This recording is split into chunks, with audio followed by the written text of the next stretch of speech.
We want to bring in NBC News senior political editor Mark Murray, who is here with us. Mark, good morning. So we've been paying a close attention. I was on the road for most of this week. There are a ton of tight races. It appears that the Republicans have momentum in these waning days before the vote. What specifically are you watching as it relates to control of the Senate? Yeah, control of the Senate. Remember, it's a 50-50 Senate. And so you just need a flip of net one seat for Republicans to be able to win it and take control. And it really comes down to three states: Pennsylvania, Nevada, and Georgia. The party that ends up winning two of those three states will most likely end up having control of the United States Senate.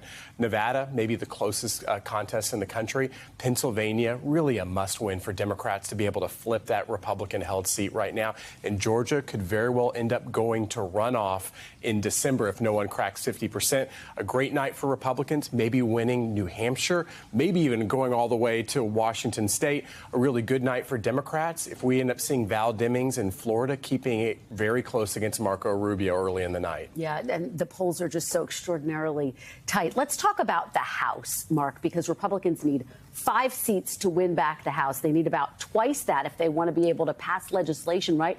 How big of a night are you expecting them to have in the House, given that it seems like they do have the momentum right now? Let's put that 5-seat flip into perspective. That bar needing just to get net gain of 5 seats is the lowest we've seen in 90 years. And so it is, Republicans are incredibly favored to be able to flip the House of Representatives, and a great night for them. And if they're the winds are really blowing in their direction, maybe getting 25, 30 seats, well enough to have a governing kind of majority in the House of Representatives for Republicans. A good night for Democrats right now, just kind of given the way the winds are blowing. If they're able to hold Republicans to 10 or 15 seats, a miracle would be able to keep control of the House of Representatives, but that is very unlikely. So give us a sense, given what you think or what we think may likely happen, Republicans at least taking control of the House, given historical precedent here, what would Washington look like then? What gets done? Well, probably not a whole lot. You would end up having gridlock, and that ends up happening a lot of times when you have divided control of Washington, D.C. Republicans have promised investigations, not only into President Biden's son, Hunter, but also into the handling of the situation at the border, the handling of the withdrawal of Afghanistan, the handling of COVID, and Dr. Anthony Fauci. Kevin McCarthy, the House Minority Leader, who might end up becoming Speaker if Republicans end up taking the majority in the House, he has a commitment to America. He wants to see reduced spending, more enforcement for the border.